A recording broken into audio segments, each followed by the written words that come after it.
지금부터는 예고해드린 대로 기준금리 2달 연속 인상 배경 그리고 앞으로 전망 자세히 짚어보겠습니다. 이인철 참 좋은 경제연구소장과 함께합니다. 자, 어서 오십시오. 2달 연속 인상 약 15년 만인데 역시 물가 때문이죠? 그렇습니다. 고물가가 가장 크고요. 미국도 신경이 씁니다. 기준금리가 연 1.75% 만장일치였습니다. 지난해 8월, 11월 두 번 인상했고요. 올해 1월, 4월, 5월 두 달 연속 4월과 5월 이제 인상한 것은 말씀하셨던 것처럼 2007년 이후 거의 14년 9개월 만에 처음인데 왜 이렇게 빠른 속도로 금리를 올리냐? 치솟는 물가를 잡는 것도 시급하고 미국이 너무 빠르게 금리를 올리고 있다는 겁니다. 네. 지난달 이제 소비자 물가 지수는 5%에 육박을 하고 있죠. 하느니 물가 관리 목표치가 2%로 안정시키는 건데 1년째 이 2% 밖을 웃돌고 있습니다. 여기다 미국은 첫 금리 인상이 지난 3월이었고 이번 달에는 빅스텝 한꺼번에 두 단계를 인상했어요. 여기에 6월과 7월 두 번에 걸쳐서 빅스텝을 더 해야 한다라는 얘기가 나오고 있습니다. 이러다 보니까 한국은행이 지난해부터 미국보다 선제적으로 금리를 올리긴 올렸는데 미국이 너무 빠른 속도로 금리를 올리니까 한은의 금리 인상 속도도 점점 빨라지는 겁니다. 근데 여기에 더해서 물가 상승률 전망치도 야 이거 뭐 기록적입니다 정말. 맞습니다. 사실은 물가의 선행 지표는 크게 한 세 가지가 있어요. 하나가 기대 인플레이션율. 소비자들이 앞으로 1년 동안 물가가 어떻게 될지 예상하고 있는 이 소비자 기대 인플레이션율이 10년 만에 최고치입니다. 여기에다가 생산자 물가 지수, 아직 소비자 물가에 반영되지 않은 생산 현지의 물가 지수는 넉 달 연속 사상 최고입니다. 그리고 또 우리는 수입 비중이 굉장히 높은데요. 수입 물가 비중도 지금 역대 최고치에 근접해 있습니다. 이런 걸 감안하게 되면 모두 물가가 점점점 내년까지도 불안하다는 건데 이렇게 기대 인플레이션이 올라지면 어떤 일이 벌어지느냐? 아니 소비자 입장에서 물건값 더 오른다고 하면 사야죠 먼저. 미리 사야죠. 미리 사야죠. 그리고 아니 회사에다가 물가 4% 올랐는데 임금 이것만 올려줄 겁니까? 임금 이상 요구하게 됩니다. 그러면 기업 입장에서는 야 제품 가격 올려야 되겠는데 이게 기대 인플레이션이라는 게 물가, 고물가를 장기화, 고착화시킬 수 있다. 이렇게 되면 정부가 아무리 대책을 내놔도 먹혀들지 않습니다. 계속 되먹임 현상이 일어나는군요. 맞습니다. 미리 예상되기 때문에 미리 올리고 미리 사두고 이런 현상이 일어납니다. 자, 정부 당국자도 전 세계적인 고물가 상황에서 우리도 예외 아니다 우려했습니다. 기재부 차관 발언 직접 들어보시겠습니다.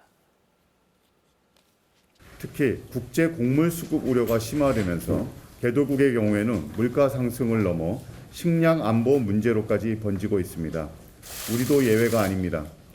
지난 3월 소비자 물가 상승률이 4%를 넘어선 데 이어 4월에는 4.8%로 오름세가 더욱 확대되었습니다. 일부에서는 다음 주 발표될 5월 소비자 물가 상승률이 4월 수준을 넘어서 5%대가 될 것이라는 전망도 제기되고 있습니다. 네, 물가 상승률 5%까지 예고를 했습니다. 이게 곡물 가격 상승세도 또 만만치가 않아서 맞습니다. 아무튼 한동안 계속 갈 거라는 얘기잖아요. 맞습니다. 이제 곡물이라는 게 늘상 말씀드리던 1년에 기껏해야 이모작이거든요. 올해 잘해야 내년까지 먹고 사는데 이런 이제 농산물발 인플레이션 우려가 커지다 보니까 지금 뭐 7월과 8월 앞으로 이제 금통위가 하반기에 4번 남았어요. 7월, 8월, 10월, 11월. 그러다 보니까 7월, 8월 연달아 금리를 올릴 수도 있다라는 겁니다. 오늘 한국은행도 이번 달 소비자 물가는 5% 이상 높은 물가가 유지가 될 것으로 보이고 당분간은 물가에 중점을 두고 통화 정책을 운영하겠다라고 언급했기 때문에 상당히 좀 부담스러운 수준으로 그러면 이렇게 4월, 5월 그리고 7월, 8월 연달아 4번 금리 인상한 건 우리나라 역사상 없습니다. 네. 사상 처음입니다. 그러니까 이창용 한은 총재 발언 제가 직접 그냥 읽어드릴 테면 들어보십시오. 지금 추세를 보면 물가 상승률 정점이 올해 상반기가 아니라 중반기 이후에 있을 가능성을 배제할 수 없다. 유가가 좀 내려간다고 해도 국제 곡물 가격이 계속 오르고 있고 곡물 가격은 한 번 오르면 상당 기간 지속된다. 이렇게 예고했습니다. 자, 이렇게 되면 기준금리 계속 올라가면 소비자 금리도 따라서 올라갈 거고 우리 금융 소비자들 어떡하죠? 맞습니다. 바로 오늘 모 은행이 금리를 올렸어요. 지금 월급은 쥐꼬리만큼 올랐거든요. 그런데 지금 물가는 올랐죠. 지난해부터 주식도 좋지 않습니다. 코인하면 벼락거지 되고요. 부동산 대출 받았더니 이자 내라는 문자가 무섭습니다. 실제로 한은의 추계로는 지금 금리 1.25% 5번 올렸는데 1인당 개인의 이자 부담이 연간 80만 원 정도 늘어난다는 겁니다. 자, 그럼 이럴 때 어떻게 해야 되느냐? 뭐 부모님 잘 살면 부모님 참수 좋겠죠. 근데 부모님도 지금 은퇴하셔가지고 알바하고 계세요. 여기에다가 이 가장 위험한 건 뭐냐? 한탕주예요. 인생 한판. 빚내서 코인, 주식, 부동산에 투자하거나 또 이럴 때 회사 공금에 손대는 분도 계십니다. 우리은행, 마을금고. 뭐 코인만 오르면 며칠 사이에 갖다 놓겠다라는 건데 이거 이러다가 쇠고랑 찹니다. 그래서 지금 가장 중요한 건 캐시 이즈 킹, 현금이 왕이다. 이럴 때는 가능한 소비를 줘서 빚부터 갚아야 되고요. 그리고 현금 비중을 높여서 기회를 엿봐야 되는데 지금 전문가들도 1년에 3-4번은 틀려야 전문가 반열에 오르는 시대거든요. 그러니까 투자라는 건 예측의 영역이 아니다. 대응의 영역이다라고 말씀드리겠습니다. 참 예로 드신 내용이 제 얘기 같아가지고. 네. 근데 미국 기준금리가 이제 계속 오를 가능성이 높고 만약에 빅스텝이 아니라 자이언트 스텝을 밟으면 미국 기준금리가 더 올라갈 수도 있잖아요. 우리나라보다. 이럴 맞습니다. 경우는 어떻게 됩니까? 그럼? 이게 머피 법칙이라고 하죠. 안 좋은 일은 동시에 일어나는데요. 오늘 새벽에 이번 달 기준금리 2단계 올렸던 미국의 연방시장위원회 회의록 의사록이 공개가 된 겁니다. 네. 여기에는 연준이 앞으로 금리를 어떻게 올릴지 물가 전망이 들어있는데 똑같이 예상했던 것처럼 6월과 7월 빅스텝 가능성이 굉장히 높아졌습니다. 자, 이렇게 되면 지금 미국의 기준금리 1%, 우리는 1.75예요.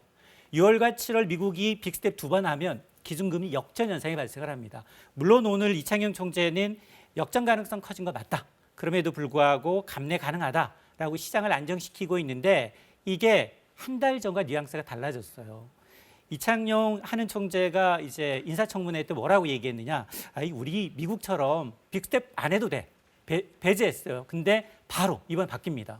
지금 가는 이제 물가 추세로는 빅스텝 가능성을 완전히 배제할 수도 없다라고 언급하고 있기 때문에 고물가가 지속이 된다면 장사 없다. 미국 따라서 우리도 큰 폭으로 금리 올릴 수도 있다라는 것도 간과해서는 안 됩니다. 그러니까 그럴 수밖에 없잖아요. 사실 금융에서는 거의 상식인데 맞습니다. 금리가 높으면 당연히 높은 금리를 쫓아서 돈은 빠져나가게 마련이어서 당연히 우리 경제는 좋을 게 없지 않습니까? 맞습니다. 어떻게 감내할 수 있다는 건지 잘 모르겠어요.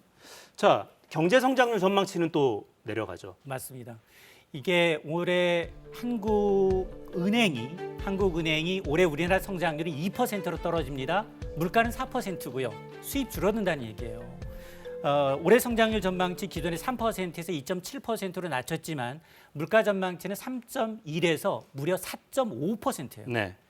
제가 모든 기관 통틀어서 지금까지 물가 전망치 4.5는 처음입니다. 이게 KDI가 4.2로 가장 높다라고 했는데 그걸 또 뛰어넘었거든요. 자, 이러다 보니까 내년도 물가도 한국은행은 당초 예상했던 2%가 아니라 2.9% 가까이 오를 수 있다라고 보고 있습니다. 자, 정말 어렵습니다. 유가도 막 많이 올라가지고 기름값은 휘발유, 경유 가릴 것 없이 리터당 2,000원. 평균 가격이 그래요. 평균 리터당 2,000원이 넘었고 계속 좀 어려워지는데 이제 추경하면 아마 이르면 뭐 내일 본회의를 통과할 수도 있을 것 같고 맞습니다.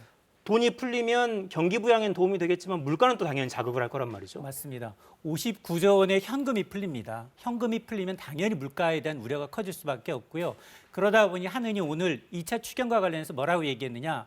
2차 추경해도 성장률을 0.2에서 0.3%포인트 끌어올리고 물가도 물론 0.1%가량 끌어올리는 효과는 있다라고 얘기했는데 물론 뭐 물가보다는 경기 성장의 추경이 더 방점을 찍혀 있는 건 맞지만 그러나 추경 안 했다면 우리나라 성장률 0.2, 0.3을 빼버리면 2% 중반대로 떨어질 수 있다는 얘기입니다. 그러니까 일단 물가 부담은 뭐 우려할 수 있지만 피할 수 없는 방향이다. 다음 주 초에 민생 안정 대책 내놓는다고 하는데요. 맞습니다. 어떤 부분에 좀 집중을 해야 될 걸로 보십니까? 정부 역시 물가 안정이 최우선 과제라고 강조를 하고 있습니다. 그러다 보니까 국민 생활에 가장 이제 영향을 미치는 게 먹거리예요. 외식 물가 급하고요, 식료품 물가, 생활 물가 안정 대책이 들어갈 것으로 보이고 또 하나가 주거비, 교육비도 만만치가 않거든요. 자, 이런 방안이 포함될 것으로 보이고, 근데 문제는 물가 안정이 지금 굉장히 대내외적인 요인보다 대외 요인이에요. 네. 우리가 공급 자금률 쌀 제외하면 한 자릿수가 안 됩니다. 자, 그러다 보니까 단기적으로는 안정적으로 해외 글로벌 공급망을 확보하는 방안, 또 중장기적으로는 주요 곡물의 자급 기반을 구축하는 방안이 마련될 것으로 보이는데 지금도 하고 있습니다. 유류세 깎아주고 있고요. 경유 유가 연동 보조금 확대했어요.